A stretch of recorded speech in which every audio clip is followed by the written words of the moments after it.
We love AIPAC. We love policy conference. What did you learn so far? How's it been? It's been excellent. Very educational. We learned that with the crises and difficulties and challenges, there's opportunity for new alliances and partnership. Really love to hear all sides of the political spectrum. How wide is that spectrum? Very wide. There's something for everyone.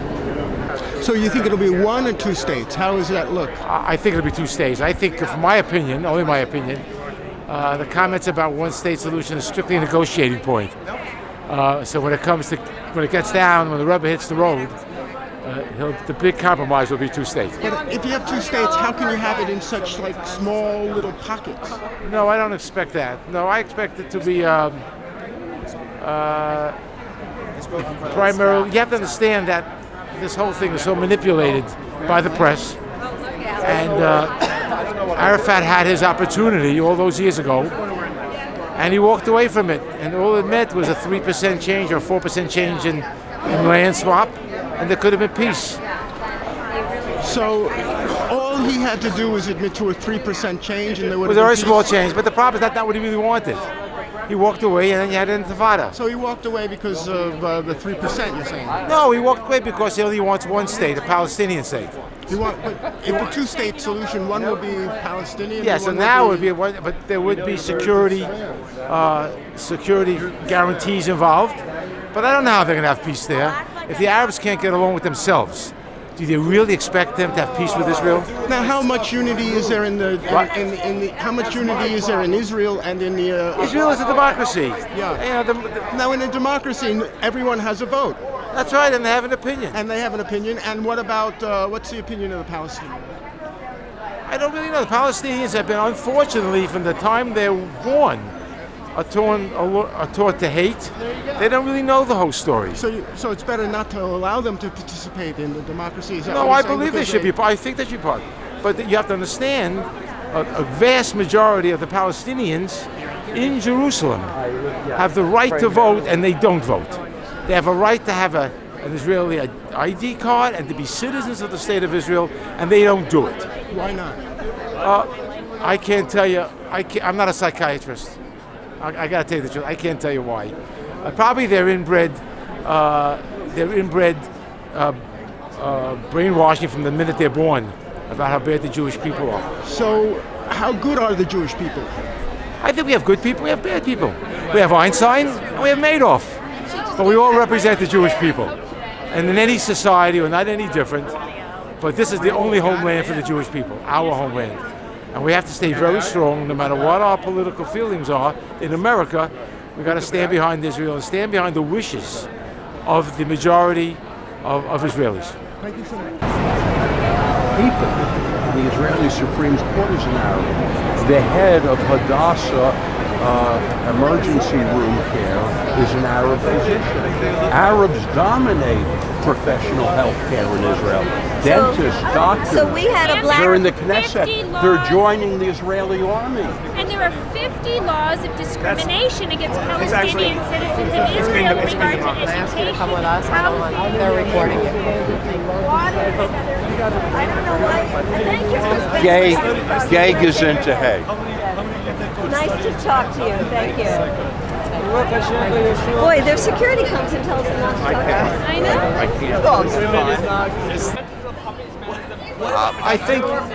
I think in the face of a lot of backlash from the BDS movement and what's been happening in the United Nations, I think it's new in the sense that they're reaffirming, despite the pushback, they're reaffirming their support of Israel.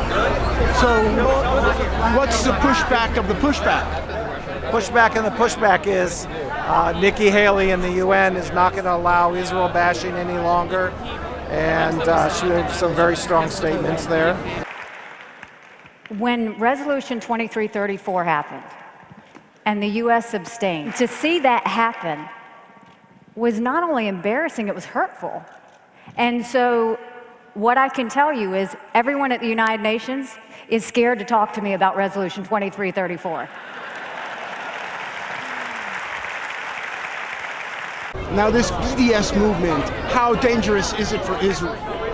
I think it's extremely dangerous. I think, as was stated by Nikki Haley and reaffirmed by Paul Ryan and many of the others, it's basically an anti-Semitic movement. It's a movement that's set out to isolate. Never, ever demonstrated outside the organ. I'm with security for AIPAC. So we're going to advise you not to talk to them because they're recording it, okay? So AIPAC's official position is not to talk to them, okay? Thank you. I never protest against what? They never protest against anybody except if he's Jewish. So I just dad ancestors are yesterday spoke legitimate? out. What? I wrote a book about Saudi Arabia and how awful they are and how Wahhabism is. Plus, crowd is right there. If you want to come hear me speak, I'm speaking tomorrow at 3 different places. The repressive regimes, whether it's Israeli regime, the Syrian regime, the Saudi regime, the Egyptian regime, all of them. Learn your history. Learn your history.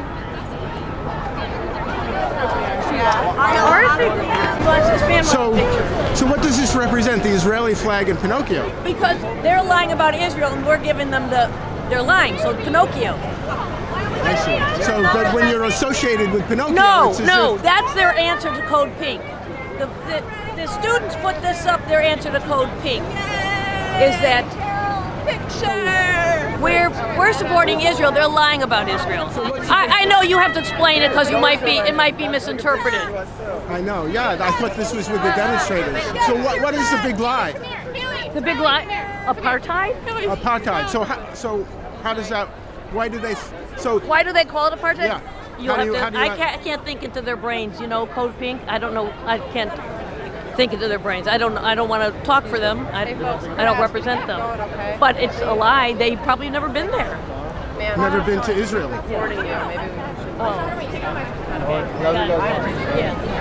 Let's keep going, folks, okay? Thank you. Okay, what are you, a censor? Huh? A street censor? What happened? That's ridiculous. What happened? Well, I'm having a discussion with these Jewish kids, and she said they have to keep moving. And they listened to her. Now, why do these young men listen to a woman? Well, I mean, I think that's a little biased. No, it's not. I mean, you said listen to a woman. No. Yeah, that was she said. Why should they listen to a woman? That's right. Why should they? They shouldn't, because they're men. Yeah. See, it's a curse when women roll over men, says the Bible. Which Bible do you read? I read the only Bible. God bless you. I'm not here to argue. How was the event? Huh? How was the event? Good, very good. What did you learn? So we're going to advise you not to speak. Oh, okay. All right. Okay. You know what I'm talking about? You're interfering with the work I'm doing, and I'd appreciate it if you'd back off. What's your name and who do you work for? Let me see your ID. Who do you work for? You can't interrupt. Sure, I'm not speaking to you at all. I'm speaking to other people, which I have a right to do. Have a nice day, sir. You can't interrupt journalists as they work. It's undemocratic. No, America's a free society, thank God. It is. What do you have something to say? I don't know what you represent, so it's like there's so many causes here. But that's the beauty of democracy. Yeah. Many voices. All right, what's new? What's different? What's new? America's a righteous and beautiful democracy where people can agitate on the inside, they can protest on the outside. We want everybody to have those rights. The light of democracy and freedom should spread throughout the world. But you think that's nice in danger? and simple. Do you think that's in danger? I think that it's always in danger, as Thomas Jefferson said. He said that, how does it go? The tree of liberty must forever be watered by the blood of patriots. That might be a bit of an extreme statement. He was one of our great founding fathers. But I think we always have to ensure that democracy flourishes everywhere. Thank you. I get a lot of accusations regularly of being an anti-Semite, and generally what we hear is a lot of Islamophobic kind of rhetoric, saying essentially that no matter what Israel is doing, it doesn't matter, to divert attention to the situations in other countries. Some of the things being actual problems in these countries, some of them being pretty fabricated. And that diversionary tactic has been something that people coming out of AIPAC conferences have been using for years to shift the blame. And it also turns quite racist on people like me of Palestinian descent. A lot of times accusing me of, like, I've been asked numerous times, do you have a bomb under that jacket? Do you have bombs with you? You're a terrorist. Stop playing the victim. So there's a lot of that. And then the other side of it is to be accused of being an anti-Semite, which is totally counter to what we're out here to do. And I've been trying more and more to make sure that, at least outwardly, I'm displaying this movement as one that's truly about human rights, and that I'm just as concerned about the lives of Israeli people as I am of the lives of Palestinian people. And any solution that's really going to work and really going to bring peace is going to be justice and security for everyone in the country that's living there now. As things get more polarized, do you sometimes fear for your safety? Interesting you would ask me that right now, because just yesterday my dad was pretty brutally attacked by an organization called JDL, Jewish Defense League, and I'm not sure exactly who they are or where they've come from. I've never seen them here before at these demonstrations. I've been coming for years, and my dad was hit in the face with a flagpole and taken down to the ground and kicked and punched and hit with wooden flagpoles repeatedly by this group. So no, I guess I made the mistake of assuming that these things, while I've received some pretty vile and dehumanizing treatment, I've never feared for my physical safety. So as far as what they were wearing, the outfit generally I think is like a black hoodie or some sort of shirt with yellow lettering. As far as having some form of accountability for the crimes that were committed against my dad yesterday, it was long after the fact that the police dragged us away from the demonstration that I was still trying to push and make sure that the officers there, which I was told that there were at least 45 that were assigned to this demonstration, actually took any effort. It took over 20 minutes before any arrests were made or any attempt to even go and determine who it was who had committed these violent acts. As they were starting to making their way out, that they were finally apprehended. And they admitted to me even, when I went back over there and asked them, which one of you hit my dad? Which one of you? Admit it, say it to me. And one of them said, eventually, after like all the other racist things that they were saying, looked at me and said, yes, I hit your father. I hope he learned a lesson. And what lesson were they trying to teach him? I think that they're trying to teach the lesson that any criticism of Israel is going to be suppressed in this country and perhaps even worldwide, that the status quo or worse for Palestinians is where we're headed and that there won't be any change or any progress.